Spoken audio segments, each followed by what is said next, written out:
Hello everyone, welcome on my channel. Today I'm very lucky because I have with me the one and only Paul Reed-Smith, the founder and the director of the famous brand PRS. Hello Paul, it's an honor to have you here on my channel. Thanks a lot for accepting the invitation.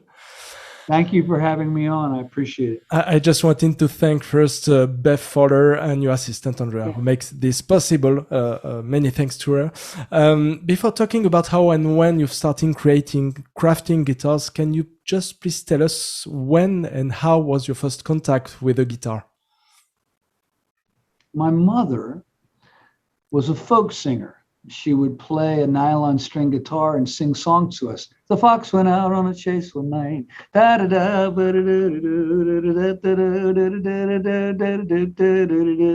we would sit and listen to her play these songs.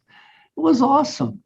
So, my father had bought a couple of baritone ukuleles for my older brothers, and he got me a little teeny short one. One of my first things that I got when I was a kid, I remember, was a record player, trying to get the little needle to go up through the hole in the record, I don't know. Music's always been around. Okay. You're well known as a guitar craftsman, but you're also a very talented guitar player from what I saw. Sweetheart. Yes. You didn't have to say that. That's you have nice. A lot of skills. I saw that. Can you just tell us what are your main music influences? The Beatles. I always adored the way Carlos Santana could play two notes. Always loved the Allman Brothers and Deep Purple. And Hendrix record blew me away. And, James Brown, all that stuff. You name it. It was a new time for a new music and a new way. And I adored the sound of the guitar and the music. Do you think it's the main reason for crafting guitars on the side? When did you think about just crafting guitars? How does it start? My father wouldn't buy me gear. So if I wanted gear, I had to make it. If I wanted a PA, I had to make it. If I wanted a bass amp, I had to make it. If I wanted a bass cabinet, I had to make it. If I wanted a guitar amp, I had to make it. I didn't have any money. So it's what the starting point. It wasn't like one of the kids where the parents buy them, the band's equipment. That didn't happen. So I don't know. If you fall in love with that sound, you want to be able to get that sound. You can't get that sound without an amp and a guitar. It just doesn't work, I adored the whole thing. Most people started playing guitar so they get a date. I just loved the tone of the guitar. Yeah. I didn't see it as a way of getting a date. I saw it as a way of, being in the club that I wanted to get into. All started with at the St. Mary's College. That's right. That's St. Mary's College. Yeah. At this period, you were starting crafting guitars. Can you just tell us about the first guitar you've crafted? How does it started? I got my heart broke by this woman, and in tears, I made the first guitar in the basement of the art building. That was awesome. That was awesome. I loved it. I made it an independent study project. I wanted to make a guitar. I brought the teacher a bag of wood. He says, if you can turn that bag of wood into a guitar, I'll give you 4 credits and I'll grade it. True story. It happened. Okay. What is the definition for you for a well-manufactured guitar? It's a general question. Well, for me, this is a core question. It has to play in tune. It has to stay in tune. It has to sound musical. It has to be comfortable when you play it. It should have a beauty to it. It shouldn't be ugly. So it has got to sound in a way that's very musical. It's got to feel comfortable, very musical, and it's got to look, somehow well. So in old guitars, they smell, but it was never a goal to make it smell right. So to me, although well-manufactured guitar does its job. Look, it's really simple. Any of those guitars behind your head, if the 3rd fret's in the wrong place, you got a problem. If the nut's not cut right, you got a problem. Pickup squeals, you got a problem. Tuning pegs don't work, you got a problem. Come on, this is easy. Each part's got to work. talking about crafting guitars, I saw other interviews also that you were talking about the importance of drying the woods. So it's a main point when you answered questions in other interviews. Some people may consider that most important part of the guitar is the pickups, actually, because the wood is not necessarily a huge part of it. You have another idea on that? Can you just explain more about this aspect? All right. So you believe that? I don't really, but hang on a minute. Hang on a minute. You believe that if I make the guitar out of completely wet wood and it's got good pickups, that's good enough. No. I mean, come on, give me a break. Of course not, but the fine. The guitar is the singer, and the pickups are the microphone. Oh, well said. So all you need is a great microphone, and he can sing. Bullshit. Yeah. That's not the way it works.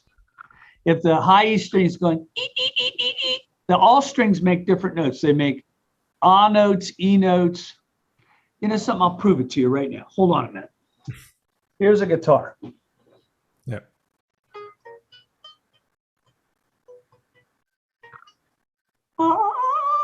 It's not E, it's not O, it's A.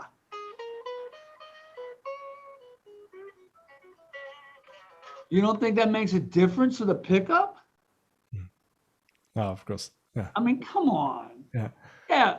Look, I recommend that all other guitar manufacturers make their guitars out of wet wood. Please do it. Of course, wet wood. Look, if it was true that the wood didn't make any difference, then the wood that Stradivarius violins are made out of would make any difference. It's only the top. Yeah. Only the thing that vibrates, the top. That's the only thing that matters. Come on. You think he would say that? This has got an A note. Come on. You can hear it on the computer microphone. I don't even have it plugged in. The idea that it makes no difference is a bunch of hooey. You guys have a saying like that in France, a bunch of hooey? I mean, you can hear it on this guitar. Look, a really good guitar is bright on the low string and thick on the high string. A bad guitar is on the low string, on the high string. Now, the pickup's going to pick that up. It's a microphone. It's a magnetic microphone. Yeah. It all makes a difference. You know, one of the best musicians on the planet lives in Paris. You know, you guys have a bass player named Swahili Mbappe. You ever hear of this guy? Yeah, I think so. Yeah. One of the best bass players alive lives in Paris. Okay? You're right. The only thing that matters is when it goes gink, gink on the high string. It's the only thing that matters. Nothing else matters. The idea that the wood doesn't make a difference is just nuts. Yeah, okay. I wanted to have your point. Well, you asked me for a real answer. I gave it to you. Yeah, that's perfect for me. But the analogy of the singer and the microphone is really good, actually. It's yeah, no microphone's going to get Barbra Streisand to sound like Paul Rogers. It isn't going to happen. Yeah, of course. You're doing an interview, and I'm unedited. I'm not going to change my answer to try to make more impact on somebody. The answer is the answer. Yeah, and I'm sorry, that's an impassioned answer. Yeah, I saw that. The fact that I can pick up a guitar in my office and you can hear it's making an ah vowel sound no matter what string, that's a big deal. Let me tell you a story. Yeah, tell me, Paul. What's the name of the district in Paris? Pigalle? Pigalle, yes, yeah. Pigalle, yeah. I was there with my wife, and it was 2:30 in the morning, and I couldn't sleep because of the jet lag. And I got up and I looked out the window, and there were people all over the streets in the middle of the night. 3 of them had gig bags across their backs. You live in a guitar country. Did you know that? Yeah, there is a lot of guitarists here. Yeah. You live in a guitar country. 3 in the morning, looking out the window. Yeah, especially in Paris. Three people got guitars across their backs. I was like, I'm in the right city. We have the same here in Toulouse. If you want to come, you will be okay too. The other thing that was mind-blowing was the reverb in the churches was unbelievable. But even better, the smell of the bakeries at 7:45 in the morning walking up and down the streets was unbelievable. The other thing that happened to me, I'm sorry to tell stories that aren't on your list. They're not on your list. there's a restaurant in Pigalle, Yeah, right. that only the Parisians go to. And only the people that live in Paris go to. It's not a tourist place. It's a, and I go in there, I order French onion soup. And I take a sip of it and I went, the Americans have no idea what they're doing. It made every bowl of French onion soup I've ever had in America garbage. It was awesome. We had no idea what we're doing over here. I ordered hundreds of bowls of French onion soup. Compared to what was in that restaurant, it all was junk. The food in the gas stations in Italy is better than most restaurants in America. So you like a lot Paris. I like Paris. I like Italy. I like the food in Europe. I'm sorry. No. I'm telling French stories. My bad. Keep going. It's really interesting. It's not in other interviews, so it's really good, Paul. No. So I was just saying that we have a lot of guitar makers, apprentices here in France. I wanted to have your advice about what is your main advice, the best advice you could give them to when an apprentice starting crafting guitars? They need to study the masters. They need to study old Strats. They need to study old Les Pauls. They need to study old Tellys, old SGs, old Gretches, old Martins, and see what the craftsmen who started our industry understood. And then they need to duplicate those instruments as practice, almost like a singer would learn a song to sing, And then there's nothing more educational than to have a client who's a professional musician and make an instrument for him and adjust that instrument 20 or 30 times to make sure that the person can use it live. It's really, really instructive. If you have to make an instrument for a high-level musician and make him like that or her like that instrument better than any other one they have, you have a hell of a job on your hands. A guitar maker is a neck maker. So almost anybody can make a body, but making the neck is a real art. Okay, yeah. So it's all of it, but I would study the history of the instrument, know how to do what the great ones did, and then you don't want to veer too far from what's comfortable to a musician. Okay. A guitar with too many spikes on it is a little hard to deal with. More of a weapon than a guitar, although some guitars are weapons. They make great war devices. You go to war playing in the band and just can't believe the sound coming out of this thing. Okay, interesting. By the way, I want you to know that the Americans' heart is with this war in Ukraine. And we have a lot of feeling about it. There's not a lot we feel like we can do about it individually, but I want you to know that what's going on in Europe is felt over here. Yeah, it's heartbreaking. Yeah, it's heartbreaking. Yeah. To go, I wanted to talk about the relationship with PRS and artists. Sure, let's go. I wanted to know that you just told us that the relationship between the guitar manufacturers and the artists is really important, especially at PRS. You have a short list of endorsed people, but of high quality musicians. We have John Mayer, of course, Carlos Santana, Orianti, Mark Lettieri. I wanted to talk about the relationship you have with Carlos, which is very interesting because all started with him, from what I understand. Can you please tell us how it started with Carlos and your relationship with him? I brought an instrument to a concert, and the roadie took the guitar into the dressing room, and Carlos wanted to meet me. I let the guitar talk, not me. I could have talked all day long. It wouldn't make any difference. It's the guitar. So Carlos Santana is a brilliant human being. He knows how to play a melody to the last person in the last seat in the corner going to get a beer. He knows how to play a melody to a whole arena. He knows how to play a melody to the streets of Tokyo. He knows how to play a melody to the streets of Paris. He knows how to play melodies and pick songs. It's extraordinary, actually. John Mayer, same way, sings melodies all day long. When he was here in my office, all he was doing was singing melodies. Oh, yeah. Lettieri is gifted. And those are the three you mentioned, right?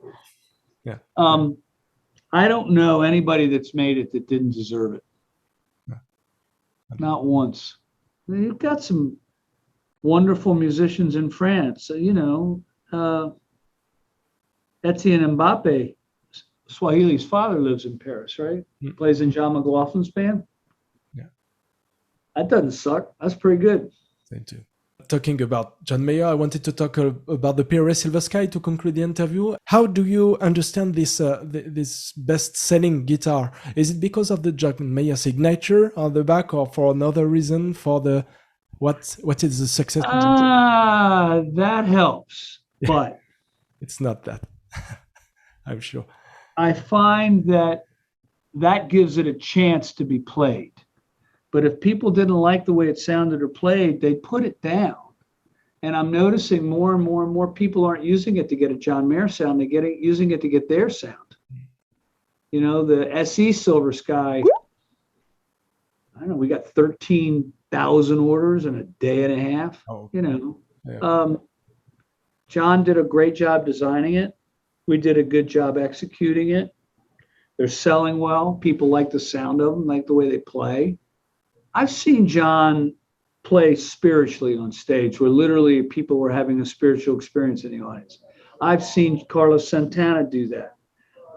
When I was with Mark Lettieri and he was filming the Hendrix Amplifier video, the air in the building got a little weird because he played so well. You know, it's fun to be around musicians of this caliber. Yeah. Robin Ford just moved to France. You ever hear him play?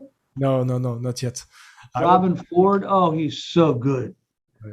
On the YouTube, but I enjoy great musicians. I enjoy it. Yeah. You know, yeah, recently I've had a chance to be in a band with some great musicians. It's just a joy to be around them. Yeah. It's just a joy. They play at a whole level that you can't even believe what's coming out. You have a lot of talented musicians who don't came to Europe. For example, John is not coming to Europe for this tour. It's so sad for us, but hope to see him one day. I hope. I will tell him that you are requesting that he go. I will tell him. Thanks a lot for. No, seriously, I will. Yeah, it will be a great job because there is a lot of fans here. I can assure you that. I've worked my butt off to have a good relationship with these musicians. Yeah, I saw that. Yeah. And listen, if I was a really nice guy and I made bad guitars, they wouldn't care. If I was a really difficult guy and I made great guitars, they'd still talk to me. The guitars are first. After that, I've got to listen to what they have to say. I've got to be a good listener. I've got to make the changes they need. I need the instruments to do what they want. If I don't listen and I just do it my way, that isn't going to do anything for anybody. Yeah. I'll tell you a story. I was in France, and I was told that all the French guitar players played 2 single coils and a humbucking and a Strat. When I got there, it's not true. The wide variety of instruments that people were playing was much wider than that. And the people had done their homework. They were good players. They were good musicians.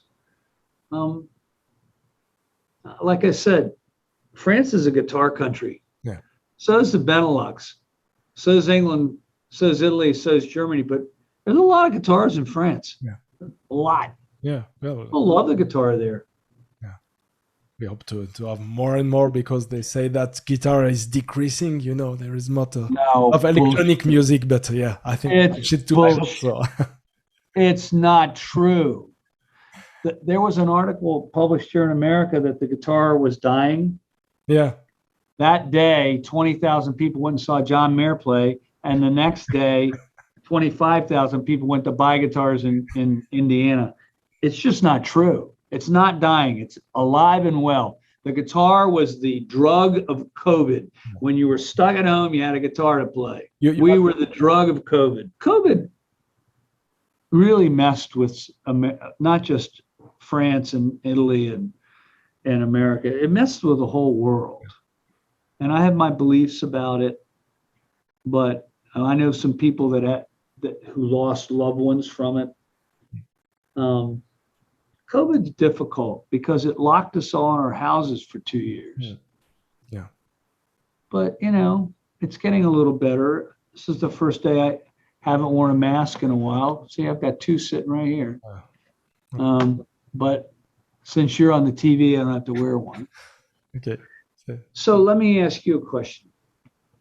What are the people in France and Europe interested in the guitar right now? What is their number one thing they're looking at? What is hot right now for guitar?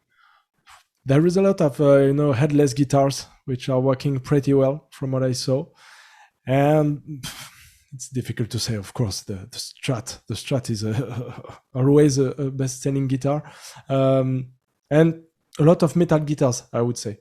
We're selling well in France now. Finally. Yeah, I saw that. It's quite recent, by the way, because some people don't really know when they're starting the instrument. Of course, for advanced guitar players, they know PRS. Just to conclude about the Silver Sky, I wanted to talk about the SE version, which you released it in January. Silver Sky US version, the original version. Yeah. Is it interesting for a guitar player to have the both versions? Sure. Why not? Yeah. Why not?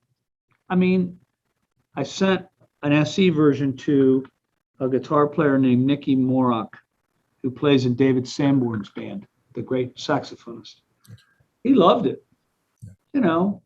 You get the US version, you get the overseas one. I don't know. We've worked really hard to make them worth more money than you paid for them. We are trying to keep the high quality of the manufacturing with this version, and I think it's quite good. It was difficult perhaps to keep the same quality but decreasing price. Very difficult, but it's going well. Thanks a lot, Paul, for answering my. You're welcome. I hope you got what you wanted today.